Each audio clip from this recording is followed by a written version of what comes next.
Hari Om, continue reading Yoga Chudamani Upanishad, the crown jewel of yoga, and our mantra is 44, Bondage in liberation. Let's read the Sanskrit.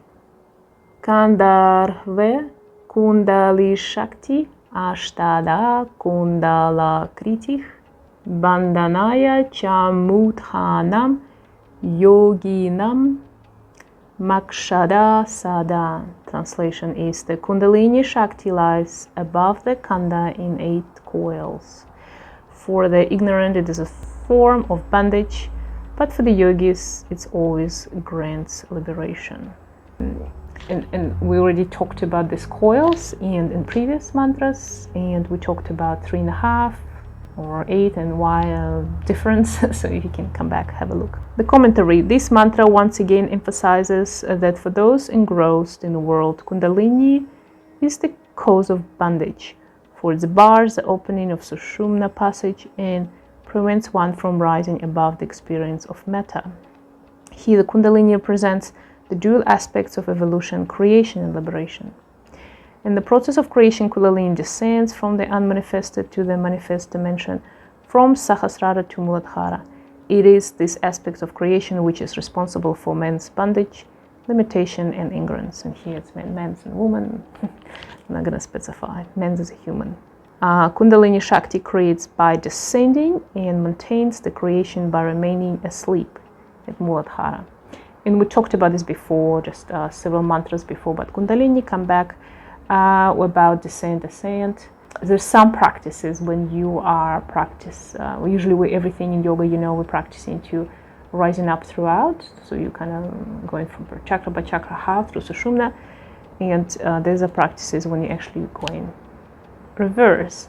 And I was kind of confused for some time while we're doing that. As you understand, in the world, everything created and evolved all the time, but in the same time, something has to be destroyed into the parts again, so then it could be recreated. And that's the way the world operates. So we have this trinity in the world when we create, sustain, and destroy. That's why we have all these gods who are destroying things. we think they're demonic, but they're not. Without them, the world will be demonic if they not exist. I can imagine if every leaf in my garden never break apart and will come back to the soil back again, I will never could grow vegetables, nothing will be nourished, and I will end up with kilometers of the leaves in my garden. So we need this force in the world. If the old galaxies, solar systems, or star systems will not be destroyed, new one won't be created, because even our solar system, where right now it used to be nebula. Nebula is the dust of the previous creation. So if you ever think about how our solar system created, how the stars created and destroyed, they're constantly in this cycle. So you have a solar system like ours existing, and our sun is generated nuclear energy within it, creating this energy, but at some point all the materials created energy from will be finished, and there will be the moment when it's just going to explode. So it's going to drop off all this energy, excessive energy, and in this explosion it will create like a nebula. It could end up as a dwarf star. Some stars are created like that, but more probably it will be such a big drop off the energy, so it's created this like a big blast, and we see the creation of nebula. You see it in a telescope. Many people observe it for hundreds of years, and then it's created this big dust of all the matter. Basically, we call them as a cloud, in astronomy. And then from this cloud, it start organize itself. So this destruction happened, and then start organize itself. So creation will start it again, and then will start creating again. The center of the mass, everything start rotating around. It would be something from outside can affect it or not, or impulse of the energy within. And the new solar system or the star system will start like us 4.5 billion years ago, if you believe in modern science. And then from this formation we start the creation, and then right now we're in the stage of the preservation of our solar system, so stability. So our system exists planets keep rotating, everything more or less stable, although it's never stable. Same with the climate change. People say, oh, climate's changing. It's constantly changing. There's never been our planet same climate. Not 1,000 years ago, not 1,000,000 years ago, not 100,000 years ago, not 100 million years ago, not a billion years ago. The climate was always changing. And there's many, many factors that are affecting that. And one of them, it's the sun, which we're rotating around, and how it rotates, and other planets affect all these things. But then there will be the moment, there will be the time to destroy it because of which not enough energy, too much energy. So some kind of disbalance, and we have to clear it up and start it all over again.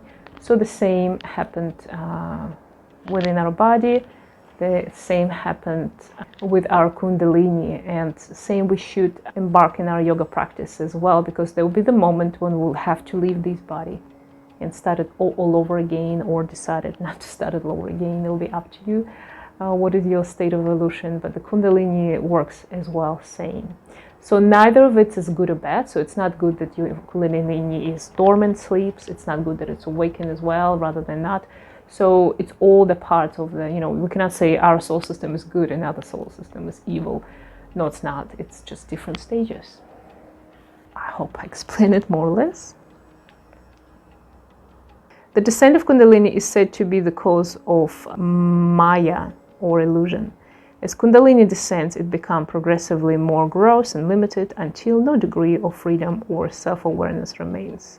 At Mooladhara, the first chakra here, the base, Kundalini sleeps with its mouth closing sushumna and dreams the world of everyday wakeful life. So she constantly wants to wake up, but she needs to go to sleep.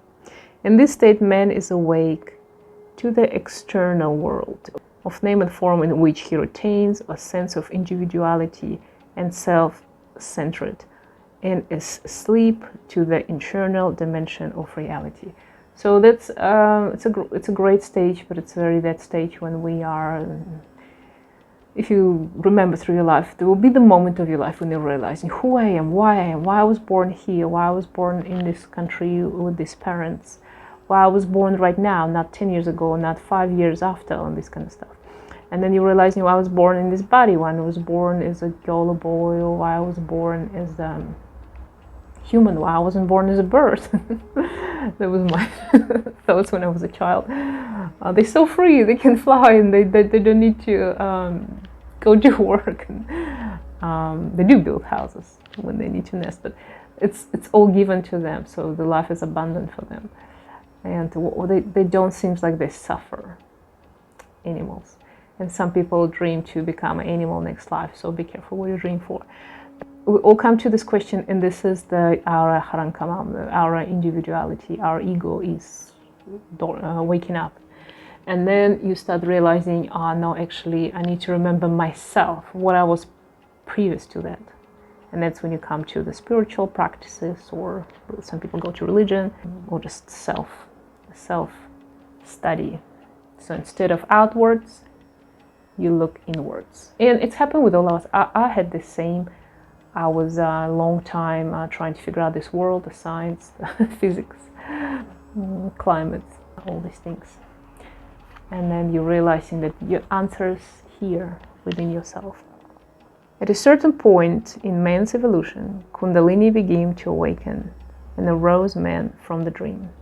So you start waking up, that's what we say, awaken, I'm awakened. With the ascent of Kundalini, man began to experience the inner reality. The veil of Maya is gradually removed, and the boundaries of individuality are dissolved. With the rising of Kundalini, one's self-identification progressively expands to include the universe. Thus is said to be the same Kundalini which creates and binds the Jiva in the body, and which also withdraws the bonds by revealing the process of liberation. And that's the mantras one. Oh, beautiful mantras, just putting everything together in one beautiful 2 sentences. That's the beauty of all these Upanishads, ancient wisdoms. We do not need to go and invent something, create religion, or understand the world new way, like the science trying to figure out, either trying to figure out what chemistry or physics happens, or what particular, landform created or destroyed. But it's all applied to this, the blueprint of the same creation, sustainability, and destroying. Yeah. And whatever I work in the science, physical world, I worked with geography, geology, this kind of stuff. It's all applied to that rules. Yeah.